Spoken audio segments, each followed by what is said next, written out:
Mic کی آواز جو ہے بہت گونج رہی ہے، صاف سمجھ میں نہیں آئی میرے خیال سے، ہے نا؟ آواز تھوڑا کم کیجیے بہتر۔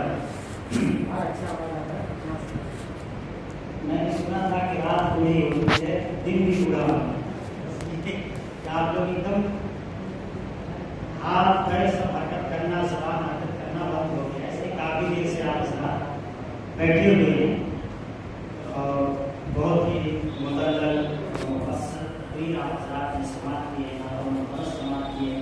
ہمارے مرد گرامی حضرت علامہ مولانا آزاد احمد صاحب جو نندگی سے تشریف لائے ہیں، بس نماز عصر تک پروگرام چلے گا انشاءاللہ، ہے نا؟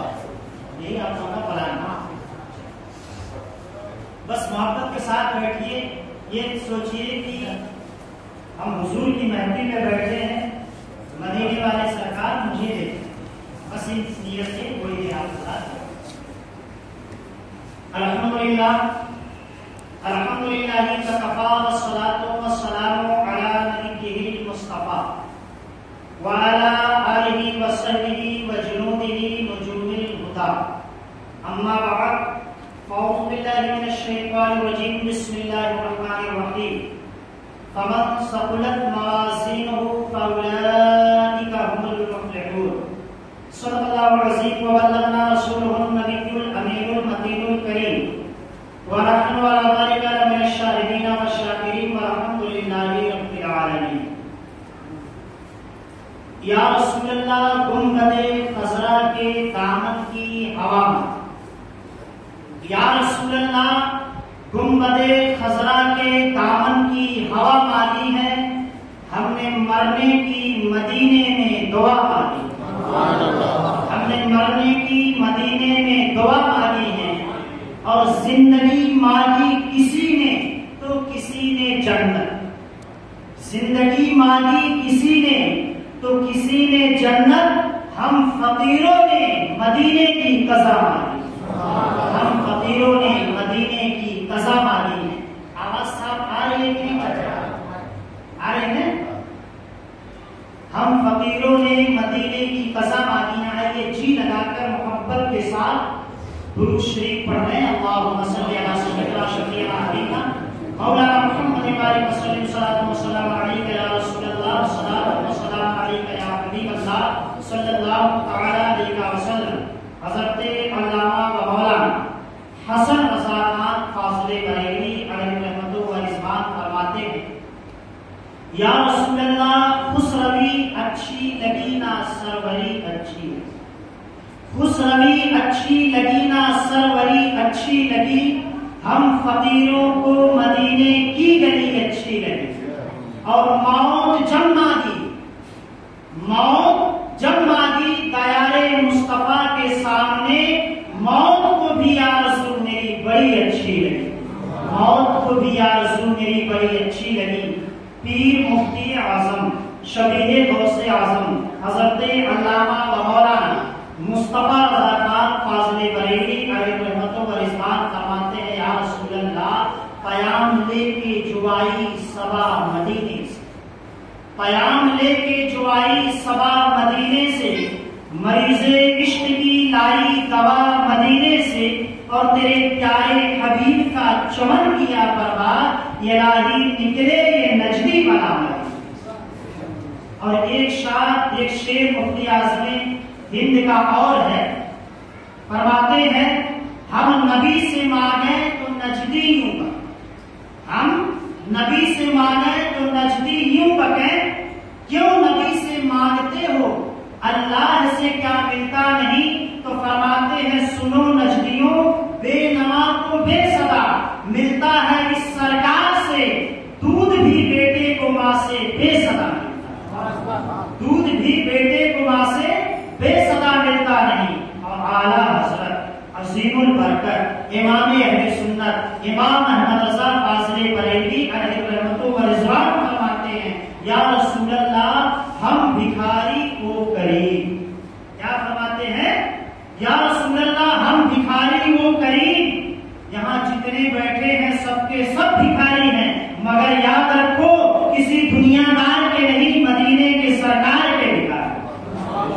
فرماتے ہیں یا رسول اللہ ہم بھکاری وہ کریم، ان کا خدا ان سے وضو اور نہ کہنا نہیں عادت رسول اللہ کی ٹوٹ جائیں گے، گنہگاروں کے فوراً قید و بند حشر میں کھل جائے گی، طاقت رسول اللہ کی اور سورج الٹے پاؤں پلٹے چاند اشارے سے ہو چار، اندھے نچلی دیکھ لے قدرت رسول اللہ. عزیزان ملت اسلامیہ، آپ حضرات جتنی دیر بیٹھیے محبت کے ساتھ بیٹھیے. صلاۃ و سلام کے تعلق سے ایک حدیث پاک سماعت فرمائیں، اس کے بعد انشاءاللہ آیت کی روشنی میں کچھ بیان کرنے کی کوشش کروں گا. ابو داؤد شریف جلد اول باب زیارت القبور حدیث نمبر 179. قال النبی صلی اللہ تعالی علیہ وسلم ما من احد هو يسلم علي الا رد الله الي روحي حتى رد عليه السلام. ہمارے نبی فرماتے ہیں جب کوئی سنی مسلمان مجھے سلام کرتا، ہم حضور کو اپنے سلام کرتے ہیں کہ نہیں کرتے؟ بولیے کرتے ہیں. ہمارے نبی فرماتے ہیں، ابو داؤد شریف کی حدیث ہے، آقا فرماتے ہیں جب کوئی سنی مسلمان مجھے سلام کرتا ہے اور کہتا ہے یا نبی سلام علیکہ، کیا کہتا ہے؟ یا نبی سلام علیکہ، یا رسول سلام علیکہ، تو ہمارے نبی فرماتے ہیں وہ کہیں سے سلام کرے، دنیا کے کسی کونے سے، انڈیا ہو کہ نیپال، چین ہو کہ جاپان، کہیں سے بھی سلام کرے، ہمارے نبی فرماتے ہیں مدینہ ہی سے اس کے سلام کو سن لیتا ہوں اور مدینہ ہی سے تمہارے سلام کا جواب بھی عطا کرتا ہوں. اسی کو اعلیٰ سرکار فرماتے ہیں کہ مصطفیٰ جان رحمت پلاکوں سلام، شم بسنے ہدایت پلاکوں سلام، ڈال دی قلب میں عظمت مصطفیٰ سیدی اعلیٰ حضرت پلاکوں سلام. تو سلام کے تعلق سے ذہن صاف ہو گیا ہوگا حضور کی حدیث، تو اپنے نبی پر سلام پڑھتے رہے. اللہ کے رسول صلی اللہ علیہ وسلم ارشاد فرماتے ہیں لوگوں اللہ کی راہ میں کچھ نہ کچھ دیتے رہو، دینے سے تقدیر بدل جاتی ہے، اور دعائیں کرتے رہو، دعا کرنے سے عمر لمبی. اللہ کی راہ میں دینے سے تقدیر بدل جاتی ہے، دعائیں کرتے رہو، دعا کرنے سے عمر لمبی ہو جاتی ہے. حضرت داؤد علیہ السلام اللہ کے نبی ہیں، اللہ کے پیغمبر ہیں. ان کی بارگاہ میں ایک نوجوان بیٹھا، ملک الموت فرشتہ جس کا نام اسرائیل علیہ السلام ہے، جو لوگوں کی روحوں کو نکالتا ہے. حضرت آدم علیہ السلام سے لے کر کے قیامت تک کے لوگوں کا روح وہی نکالتا ہے. اسرائیل علیہ السلام حضرت داؤد علیہ السلام کی بارگاہ میں پہنچے تو ایک نوجوان بیٹھا تھا. ملک الموت نے کہا اللہ کے نبی داؤد علیہ السلام یہ نوجوان کون ہے؟ حضرت داؤد علیہ السلام فرماتے ہیں اسرائیل بات کیا ہے؟ میرا امتی ہے، میرا کلمہ پڑھتا ہے. تو ملک الموت نے کہا اللہ کے نبی داؤد علیہ السلام امتی رہتا کہ نہیں، کلمہ پڑھتا کہ نہیں، لیکن آج کے چھٹے روز میں اس کی روح نکال لیا. داؤد علیہ السلام نے کہا اے ملک الموت کیسی بات کر رہے ہو؟ آج ہی تو اس کی شادی ہوئی ہے، آج کے چھٹے روز اس کی بیوی بیوہ ہو جائے گی. تو ملک الموت نے کہا اے اللہ کے نبی بیوی بیوہ کس کی ہو رہی ہے، بچے یتیم کس کے ہو رہے ہیں؟ مجھے تو اللہ کے حکم سے ٹائم کرانا. اسی لیے کہا جاتا ہے موت بول کر کے نہیں آ سکتی، کبھی بھی آ سکتی ہے، کسی حالت میں آ سکتی ہے کہ اسی کی وجہ سے ہمیشہ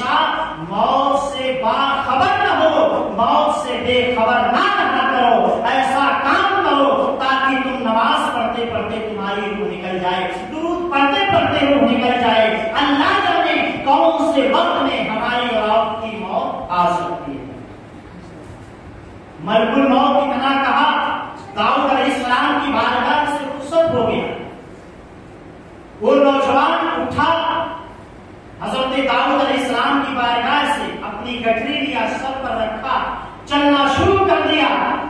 راستے میں ایک فقیر، ایک بھکاری صدا دے رہا تھا، ہے کوئی اللہ کے نام پر کچھ کھلانے والا، ہے کوئی اللہ کے نام پر میری مدد کرنے والا؟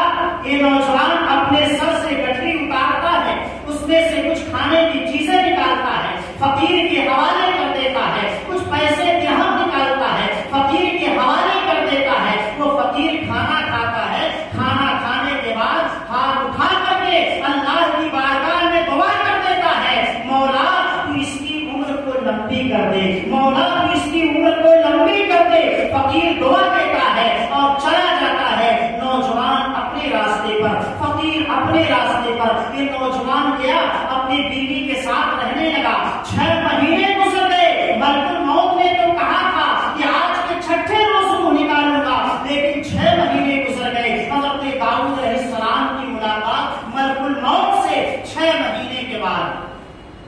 داؤد علیہ السلام نے فرمایا، اے ملک الموت، اے ملک الموت، تم نے کہا تھا کہ آج کے 6ٹھے روز میں اس کی روح نکالوں گا، وہ تو ابھی زندہ ہے، 6 مہینے گزر چکے ہیں۔ تو ملک الموت نے کہا، اے اللہ کے نبی، جو میں نے کہا تھا سچ وہی تھا، لیکن اس بندے نے اپنے رب کے ساتھ سودا کیا ہے، اپنے رب کے نام پر ایک غریب کی مدد کی ہے، اپنے رب کے نام پر ایک بھکاری کو کھانا کھلایا ہے، بھکاری نے دعا دے دی ہے، اللہ نے بھکاری کی دعا قبول کروا دی، اور اس نوجوان کی عمر بڑھا کر کے اللہ نے 60 سال تک 60 سال تک زندہ رہے گا۔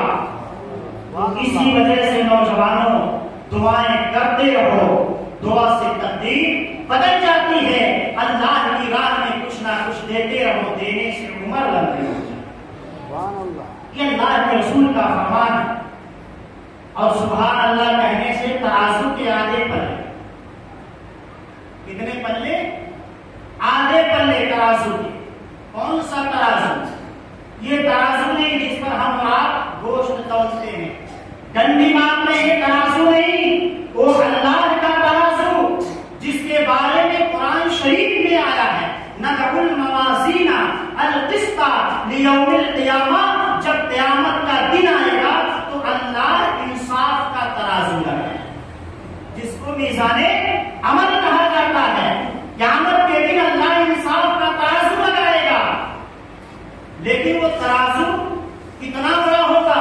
ایک پلہ ہوگا عرش کے دائیں جانب اور دوسرا پلہ ہوگا عرش کے بائیں جانب، اور ایک پلہ اس ترازو کا جس پر اللہ ہمارے نیکیوں اور برائیوں کو وزن فرمائے گا، اس ترازو کا ایک پلہ اتنا بڑا ہوگا، اگر 7 طبق زمین رکھ دیا جائے اور 7 طبق آسمان رکھ دیا جائے تو بھی ترازو کا ایک پلہ نہیں بنے گا۔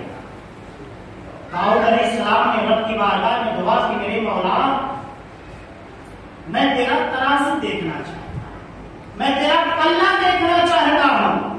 داؤد علیہ السلام نے دیکھا، گرے بے ہوش ہو گئے، عرض کرنے لگے، میرے مولا تیرا اتنا بڑا ترازو، اس ترازو کا اتنا بڑا پلہ جو زمینوں سے نہ بھرے، آسمانوں سے نہ بھرے، تیرے کس بندے کے پاس اتنی نیکیاں ہیں جو ترازو کے پلے کو بھر دے گا؟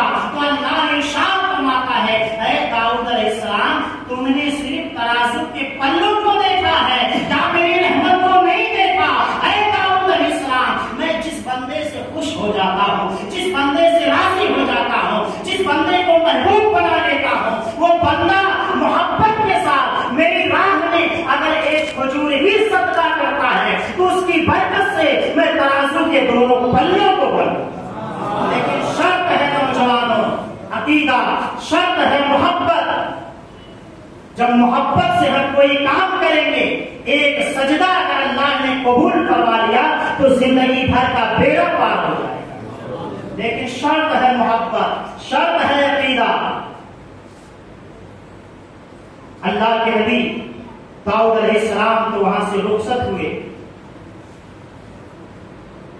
اور وہ عرش کے دائیں جانب جو کل قیامت کے دن ایک پلہ ہوگا، عرش کے بائیں جانب جو دوسرا پلہ ہوگا، اللہ رب العزت حضرت آدم علیہ السلام سے فرمائے گا آدم علیہ السلام جاؤ میزان عمل کے پاس ٹھہر جاؤ، تمہارے بیٹوں کے نامے اعمال تولے جائیں۔ آدم علیہ السلام آئیں گے، اللہ ارشاد فرمائے گا آدم علیہ السلام جس کے نیکی کا پلہ برائی کے پلے سے رائی کے ایک دانے کے برابر زیادہ ہوگا اسے جنت میں داخل کر دینا، جس کی برائی کا پلہ نیکی کے پلے سے ایک رائی کے برابر زیادہ ہوگا اسے جہنم میں ڈال دینا۔ میرے دوستوں اسی طرح سے میزان عمل چلتا جائے گا، جس کے نیکی کا پلہ بھاری ہوگا وہ جنت میں جائے گا، جس کے برائی کا پلہ بھاری ہوگا وہ جہنم میں جائے گا۔ اسی طرح سے سلسلہ چلتا رہے گا۔ ایک شخص آئے گا جس کے دونوں پلے برابر ہو، ایسا بھی تو ہو سکتا ہے کہ سب کے پلے اوپر نیچے تو ہو سکتے ہیں، کوئی ایسا بھی شخص ہو سکتا ہے جس کے دونوں پلے برابر ہو جائیں گے، نیکی اور برائی دونوں برابر۔ آدم علیہ السلام پکاریں گے میرے مولا اس کے دونوں پلے برابر ہو چکے ہیں۔ جب دونوں پلے اگر برابر ہو جائیں گے تو بتاؤ بندہ کیا کرے گا؟ بیچ میں لٹکا رہے گا۔ نیکی کا پلہ بھاری ہوا تو گئے جنت میں، برائی کا پلہ زیادہ ہوا تو گئے جہنم میں۔ اگر کسی کے دونوں پلے برابر ہو گئے تو کدھر جائے گا؟ انشاءاللہ تھوڑی دیر کے بعد یہی بتانے کی کوشش کروں گا جس کا دونوں پلہ برابر ہوگا وہ کدھر جائے گا۔ بیٹھیں گے انشاءاللہ؟ تو درود پاک پڑھ لیجیے مرحبا محبت کے ساتھ، اللہم صلی علی سیدنا شفیعنا حبیبنا مولانا محمد وآلہ وسلم، صلاۃ و سلام علیک یا رسول اللہ، صلاۃ و سلام علیک یا حبیب اللہ صلی اللہ تعالی علیہ وسلم۔ تو عزیزان ملت اسلامیہ یہ مت سوچو سنی ہو تو کیا ہوا، اگر برائی کا پلہ بھاری ہوا تو جہنم میں جانا پڑے گا۔ ماں باپ کو ستاؤ گے تو کیا جہنم میں نہیں جاؤ گے؟ نماز چھوڑو گے تو کیا جہنم میں نہیں جاؤ گے؟ حرام کھاؤ پیو گے تو کیا جہنم میں نہیں جاؤ گے؟ جہنم میں جانا پڑے گا۔ نیکی کے پلہ کو بھاری کرو، سب کے پلے ہلکے ہیں، ہمارا بھی نیکی کا پلہ ہلکا ہے، آپ کے بھی نیکی کا پلہ ہلکا ہے، لیکن یاد رکھو میرے دوستوں ہر بیماری کا علاج ڈاکٹر کے پاس ہوتا ہے، ہر بیماری کا علاج ڈاکٹر کے پاس ہے، لیکن گناہوں کا علاج کہاں ہے میرے دوستوں؟ آج ہم اسے نہیں ڈھونڈتے، اس کا پتہ نہیں کرتے ہیں کہ گناہوں کا علاج کہاں ہوتا ہے، گناہ معاف کہاں ہوتے ہیں، گناہ ختم کیسے ہوتے ہیں، اس کا علاج ہم نے نہیں ڈھونڈا۔ گناہ کے معاف ہونے کا علاج، گناہوں کے کم ہونے کا علاج اسلام بتاتا ہے، ہمارے حضور بتاتے ہیں۔ بیماریوں کا علاج ڈاکٹروں کے پاس ہے اور ہمارے گناہ کا علاج ہمارے سرکار مصطفیٰ صلی اللہ علیہ وسلم نے دیا ہے، وہ نماز ہے میرے دوستوں۔ ساری پریشانیوں کا علاج نماز ہے، چہرے کی چمک نماز ہے، دل کی دھڑکن نماز ہے، اسلام کا ستون نماز ہے، اسلام کی محبت نماز ہے۔ مسلمان اور غیروں میں فرق کرنے والی چیز نماز ہے، جو فرق کرنے والی چیز ہے، جو محبت رکھنے والی چیز ہے، جو گناہوں سے دور کرنے والی چیز ہے، جو حرام کھانے پینے کرنے والوں سے دور کرنے والی چیز ہے، آج ہم اسی کو چھوڑ کر کے بیٹھے ہیں، آج ہم اسی کو چھوڑ کر کے بیٹھے ہیں۔ ارے نماز کی اتنی بڑی فضیلت ہے، اتنی بڑی برکت ہے، اللہ کے رسول سرور کائنات صلی اللہ علیہ وسلم خود ارشاد فرماتے ہیں کہ میرے آقا صلی اللہ علیہ وسلم ارشاد فرماتے ہیں جب ایک متقی پرہیزگار آدمی کو، سچے نمازی کو جب قبر کے اندر دفن کر دیا جاتا ہے تو اس کو ایسا محسوس ہوتا ہے جیسے عصر کے بعد سورج غروب ہو رہا ہو۔ وہ وقت اس سچے پکے انسان نمازی کو اسی طرح سے رکھا۔ قبر کے اندر جب فرشتے سوال کرنے کے لیے آتے ہیں تو اس شخص کو اٹھا کر کے دکھاتے ہیں جب پکے سچے نمازی کو، شریعت سے محبت کرنے والوں کو، اپنے استاد سے محبت کرنے والوں کو، اپنے مدرسے کے عالموں سے محبت کرنے والے کو، دین کے کام پر آگے بڑھ کر کے کام کرنے والوں کو وہ فرشتے اٹھا کر دکھاتے ہیں تو بیٹھ کر کے اچانک نماز یاد آتی ہے اور کہتا ہے کہ میری عصر کی نماز قضا ہو رہی ہے، فرشتوں دور ہٹ جاؤ، پہلے میں عصر کی نماز ادا کر لوں، اس کے بعد تمہارے سوال کا جواب دے دوں گا۔ یہ نمازی کی عالم ہے، جو سچا پکا نمازی ہوگا۔ فرشتے یہی کہتے ہیں کہ اب اس شخص سے سوال کیا کرنا، انہوں نے میرے سوال کے ہر جواب کو ایک ہی الفاظ میں دے دیتا ہے، تو اتنا کہہ کر کے فرشتے رخصت ہو جائیں گے قبر کے اندر سے۔ تب تک قبر کے اندر ایک سچے نمازی کے قبر کے اندر، ایک محبت والے نمازی کے قبر کے اندر، ایک پیار کرنے والے نمازی کے قبر کے اندر، ایک اخلاق والے انسان کے قبر کے اندر اس کی نماز خوبصورت دلہن بن کر کے، اس کی نماز خوبصورت دلہن بن کر کے آئے گی۔ تو انسان جب دیکھے گا تو کہے گا کہ تو کون ہے، تیرا یہاں کیا کام ہے؟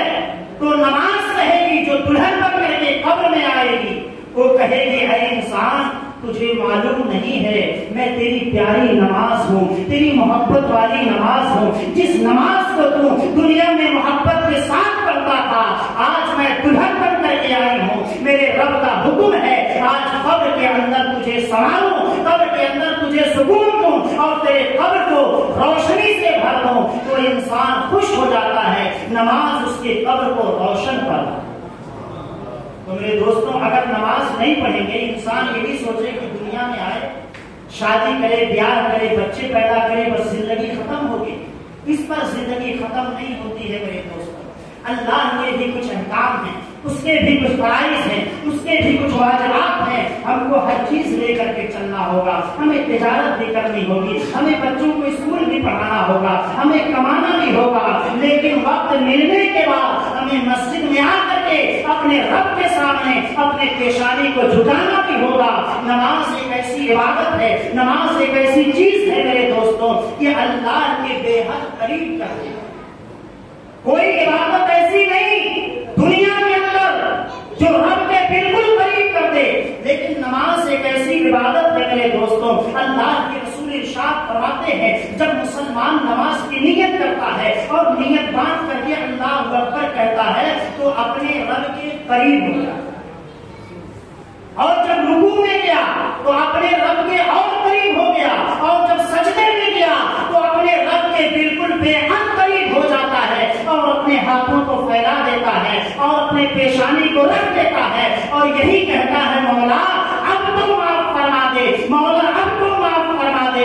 جب مولا جب بندہ اپنے رب سے معافی مانگتا ہے، اسے سبحان ربی العظیم کی صدائیں دیتا ہے، سبحان ربی الاعلیٰ کی صدائیں دیتا ہے، تو اللہ فرماتا ہے اے فرشتوں گواہ ہو جاؤ، میرا بندہ میری بارگاہ میں جھک گیا ہے، میرا بندہ میری بارگاہ میں سرنڈر کر گیا ہے، اے فرشتوں گواہ ہو جاؤ میں نے اپنے بندے کے گناہوں کو معاف کیا۔ لیکن جب نماز ہی نہیں پڑھو گے تو گناہ کیسے معاف ہو؟ آج ہم نماز سے بہت دور ہیں میرے دوستوں۔ نماز ان الصلاۃ تنہی عن الفحشاء والمنکر، بے شک نماز بے حیائی اور بری باتوں سے روکتی۔ یہ قرآن کہتا ہے جو انسان نماز پڑھتا ہے وہ بے حیائیوں سے رک جاتا ہے، جو انسان نماز پڑھتا ہے وہ برائیوں سے رک جاتا ہے۔ کل قیامت کے دن اللہ کے رسول ارشاد فرماتے ہیں جب قیامت کی منزل ہوگی، کٹھن دن ہوگا، جو نماز پڑھتا ہوگا اس کے اعضائے وضو کل قیامت کے دن چمک رہے ہوں گے۔ اس کے اعضائے وضو جو وضو بناتے ہیں، جو چہرہ دھوتے ہیں، جو سنتوں کو ادا کرتے ہیں، کل قیامت کے دن اس کے اعضائے وضو چمک رہے ہوں گے۔ اللہ کے رسول دور ہی سے دیکھ کر کے پہچان لیں گے اور یہی فرمائیں گے اے فرشتوں ہٹ جاؤ، راستہ دے دو، وہ چمکتا چہرہ میرا غلام آنا۔ لیکن جب نماز نہیں پڑھو گے تو وضو کہاں سے کرو گے؟ وضو کی تو اتنی بڑی فضیلت ہے میرے دوستوں، امام اعظم رضی اللہ تعالیٰ عنہ فرماتے ہیں جب کوئی مسلمان وضو کرے، غور کیجئے گا، خالی بسم اللہ پڑھ لے، خالی اتنا کہہ دیا بسم اللہ الرحمن الرحیم، اتنا پڑھ کر کے وضو اگر کر لیا صحیح طریقے سے تو امام اعظم کے نزدیک فتاوی رضویہ کے اندر لکھا ہوا ہے اعلیٰ حضرت نے کہ اللہ رب العزت اس وضو کی برکت سے اس کے گناہ صغیرہ کو بھی معاف فرما دیتا ہے اور گناہ کبیرہ کو بھی معاف فرما دیتا ہے۔ یہ وضو کی برکت ہے میرے دوستوں۔ جب وضو کی اتنی بڑی فضیلت ہے تو نماز کی کتنی بڑی فضیلت ہوگی۔ تو نماز ایک ایسی چیز ہے میرے دوستوں کہ قبر کے اندر جانے والی ہے۔ نماز ایک ایسی چیز ہے میرے دوستوں کہ ہمارا اور آپ کا ساتھ چھوڑنے والی نہیں ہے۔ ہر جگہ نماز ہمارا سایہ بن کر کے ہماری اور آپ کی مدد کرے گی۔ آپ ہر کام کیجئے، ہر اللہ رب العزت نے آپ کو دن رات بنایا ہے، 12 گھنٹہ رات کا دیا ہے، 12 گھنٹہ دن کا بھی دیا ہے۔ آپ اپنے کاموں کو کر لیا کیجئے، لیکن اس رب کے لیے جس نے ساری کائنات کو پیدا فرمایا ہے، جو ساری کائنات کا پالنہار ہے، اس کے لیے 5-10 منٹ ٹائم نکال کر کے اس کی بارگاہ میں جھک کر کے اگر تم اللہ کی صدا بھی لگاؤ گے تو اللہ تمہاری ادا کو پسند فرما لے گا اور تمہارے اگلے پچھلے گناہوں کو معاف۔ لیکن شرط ہے جب جھکو تو محبت کے ساتھ، عداوت کے ساتھ نہیں، محبت کے ساتھ جھکو گے۔ گرچہ تمہیں کچھ نہیں آتا، بڑھاپا آ گیا ہے، زبان نہیں پکڑ رہی ہے، اب سیکھنے کے قابل نہیں ہو، اللہ کا نام لے کر کے کھڑے ہو جاؤ اور اپنے پروردگار کو سجدہ کر دو۔ انشاءاللہ اپنے نبی کے سجدے میں اللہ تمہاری سجدوں کو قبول کرے۔ لیکن کوشش کرتے ہو سیکھنے کی، اپنے امام صاحب سے حضرت کی محنت ہے، یہ ہمارے حضرت کی محنت ہے، اس لیے گرو کے بغیر گیان نہیں ملتا ہے، استاد کے بغیر تعلیم نہیں ملتی ہے۔ انہوں نے بڑی محنت کیا ہوگا، آپ کو خوب سمجھایا ہوگا۔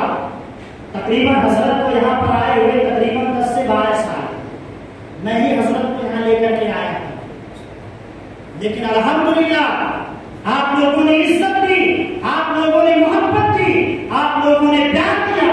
آج تقریباً 12 سال کا زمانہ گزر گیا ہے، آج مسجد میں حضرت کے دعاؤں کے صدقے سے تمام نمازی نظر آ رہے ہیں اور رسول اللہ کا ذکر سن رہے ہیں، رسول اللہ کی محفل میں بیٹھے ہوئے ہیں۔ یہ برکت نہیں تو اور کیا ہے میرے دوستوں، یہ حضرت کا کرم نہیں تو اور کیا ہے، یہ ان کے دعاؤں کا صدقہ نہیں تو اور کیا ہے، یہ اللہ رب العزت کا احسان مانو۔ آج لوگ کہاں کہاں نہیں بیٹھے ہوں گے، اپنے ذہن پر زور دو، اپنے دل پر زور دو اور سوچو آج لوگ کہاں کہاں نہیں بیٹھے ہوں گے۔ کوئی ہوٹلوں میں بیٹھا ہوگا، کوئی دکانوں میں بیٹھا ہوگا، کوئی مکانوں میں بیٹھا ہوگا، لیکن اللہ کے کچھ ایسے بندے ہیں، اللہ کے کچھ ایسے نیک بندے ہیں، حضور کے کچھ ایسے غلام ہیں جو اپنے نبی کے نام پر، اللہ و رسول کے نام پر ظہر سے لے کر کے میرے دوستوں عصر تک بیٹھے ہوئے ہیں۔ میں رب کی بارگاہ میں یہی دعا کرتا ہوں، مولا اپنے حبیب کے صدقے سے انہیں وہ بدلہ عطا فرما، وہ اجر عطا فرما جو دنیا میں بھی کافی ہو جائے اور آخرت میں سامان بن جائے، ذریعہ نجات کا سامان بن جائے۔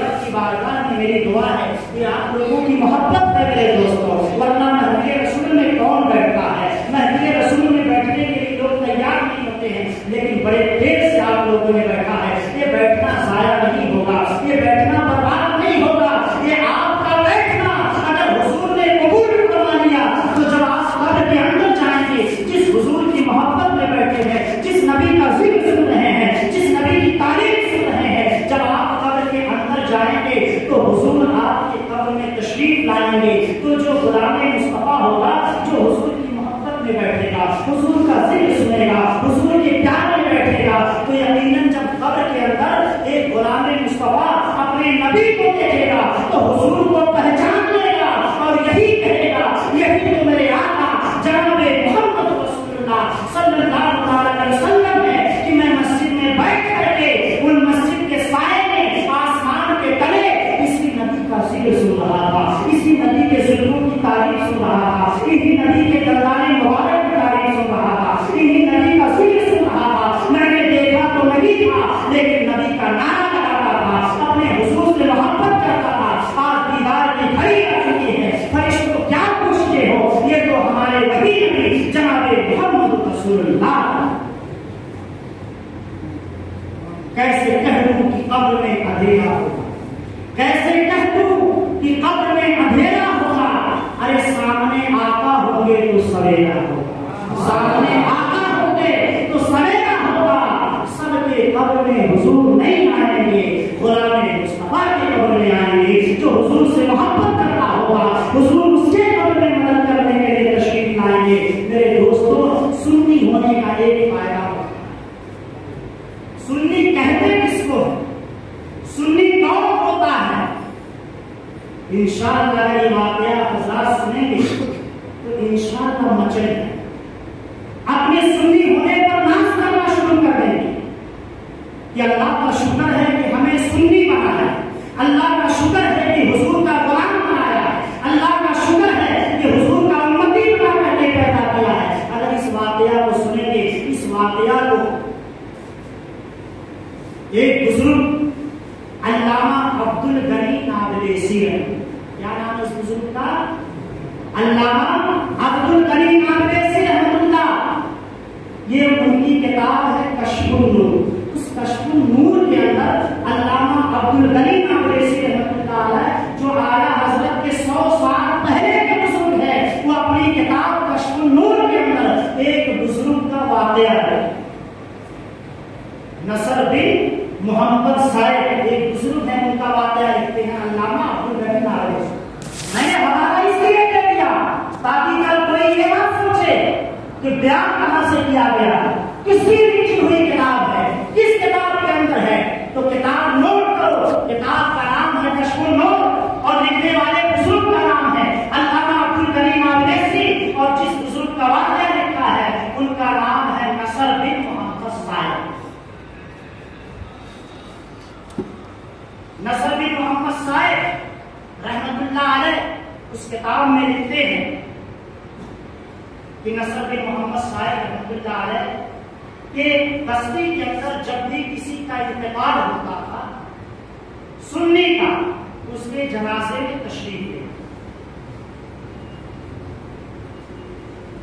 نصر بن محمد صاحب فرماتے ہیں ایک روز میری بستی کے اندر ایک سچے سنی کا انتقال، سچے سنی کا انتقال ہوا، سچے نمازی کا انتقال ہوا، متقی پرہیزگار کا انتقال ہوا۔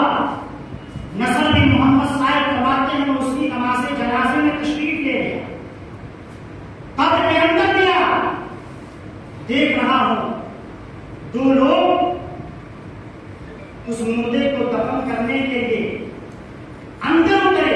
آج دو لوگ قبر کے اندر اترتے ہیں، یہاں بھی دو لوگ قبر کے اندر اترتے ہیں اور مردے کو دفن کرتے ہیں، اندر رکھ کر کے باہر۔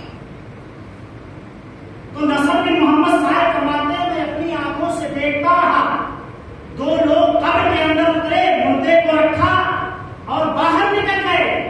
نصر بن محمد صاحب فرماتے ہیں ان کے نکلنے کے بعد پھر دو شخص بھی اندر داخل ہوئے، لیکن وہ لوگ باہر نہیں نکلے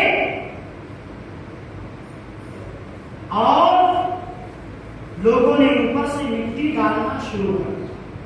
نصر بن محمد صاحب فرماتے ہیں جب لوگوں نے قبر میں مٹی ڈالنا شروع کر دیا تو نصر بن محمد صاحب فرماتے ہیں وہ لوگوں کیا تم مردوں کے مردے کے ساتھ زندوں کو بھی دفن کرتے ہو؟ تو لوگوں نے کہا حضور کیسی بات کر رہے ہو، ہم نے تو صرف مردے کو دفن کیا ہے۔ کہا نہیں، تم لوگوں نے زندوں کو بھی دفن کیا۔ اب سارے لوگ آبادی کے پریشان کہنے لگے نصر بن محمد صاحب آپ نے دیکھا ہے تو آپ جانے، آپ کا کام جانے، ہم نے صرف مردے کو دفن کیا ہے۔ اتنا کہہ کر کے سب لوگ تو واپس چلے گئے، لیکن نصر بن محمد صاحب اپنے کندھے سے اپنی جانماز سے اٹھاتے ہیں اور زمین پر مسلح ڈال دیتے ہیں۔ 2 رکعت نماز نفل، کتنی رکعت؟ 2 رکعت نماز نفل پڑھتے ہیں اور 10 مرتبہ سورہ یاسین شریف کی تلاوت کرتے ہیں اور 10 مرتبہ سورہ ملک کی تلاوت کرتے ہیں اور ہاتھ اٹھا کر رب کی بارگاہ میں دعا کرتے ہیں میرے مولا میں نے 10 مرتبہ سورہ یاسین شریف پڑھی ہے، 10 مرتبہ سورہ ملک پڑھا ہے، میں نے نماز پڑھی ہے، میرے مولا تجھے سورہ یاسین شریف کا واسطہ، مولا سورہ ملک کا واسطہ، اس نماز کا واسطہ، مولا قبر کے اندر جو 2 لوگ گئے واپس نہیں آئے، آخر اس میں راز کیا ہے، اس کا بھید کیا ہے؟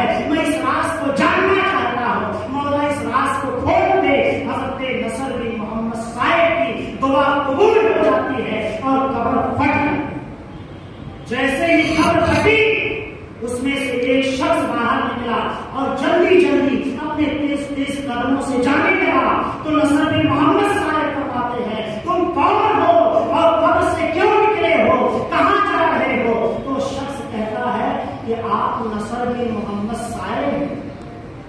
قبر سے نکلنے والا شخص کیا کہا کہ آپ نصر بن محمد صاحب ہیں. فرماتے ہیں جی میں نصر بن محمد صاحب ہوں. آپ کون ہیں؟ تو شخص کہتا ہے اے نصر بن محمد صاحب میں اللہ کا فرشتہ ہوں، میں اللہ کا فرشتہ ہوں. اللہ نے میری ڈیوٹی لگائی ہے، جب کوئی سچا سنی مرتا ہے، سچا حضور کا غلام مرتا ہے، سچا نمازی مرتا ہے، تو میں اس کے قبر کے اندر چلا جاتا ہوں. جب نکیرین کے سوال سے وہ سنی گھبراتا ہے، وہ نمازی گھبراتا ہے، تو میں اسے سہارا دے یا رسول اللہ کھڑے مگر نکیر سرور، نہ کوئی حامی نہ کوئی آواز، آ کر بچا لو میرے پیغمبر کی سخت مشکل جواب. تو سنی کے قبر میں فرشتے جاتے ہیں اس کو سہارا دینے، اس کی مدد کرنے کے لیے. کیوں؟ کیونکہ وہ سچا نمازی ہوتا ہے، سچا حضور کا عاشق ہوتا ہے، سچا حضور کا غلام ہوتا ہے. تو حضور کے سچے غلام بن کر کے زندگی گزارو گے تو انشاءاللہ دنیا میں بھی کامیابی ملے گی اور آخرت میں بھی کامیابی ملے گی. اور حضور کی حدیث کو محبت سے اگر سن لو گے تو انشاءاللہ زندہ رہو گے تو مچلتے رہو گے، اور قبر میں جاؤ گے تو میرے دوستوں مسکراتے گے. شرط ہے، ہر چیز میں شرط ہے محبت، ہر چیز میں شرط ہے عقیدہ، ہر چیز میں شرط ہے عقیدہ. اللہ اگر راضی ہو گیا، تمہاری ادا سے خوش ہو گیا، اگر تم نے محبت کے ساتھ بڑی عقیدت کے ساتھ کسی یتیم کے سر پر، جو بچہ یتیم ہو جائے اس کے سر پر اگر حضور کی سنت سمجھ کر کے، اپنے نبی کا طریقہ سمجھ کر کے محبت کے ساتھ اس یتیم کے سر پر اگر ہاتھ پھراتے ہو تو اللہ کے نبی ارشاد فرماتے ہیں اس یتیم کے سر میں جتنے بال ہیں اللہ اتنی ہی نیکیاں ہیں. میرے دوستوں محبت نہیں ہے. آج کوئی یتیم ہو گیا تو اس کا مال لوٹنے کے چکر میں، کوئی بیوہ ہو گئی تو اس کو پریشان کرنے کے چکر میں، کوئی کمزور ہے تو اس کو ستانے کے چکر میں، کوئی مال والا کمزور ہے تو اس کا مال ہڑپنے کے چکر میں. آج ہمیشہ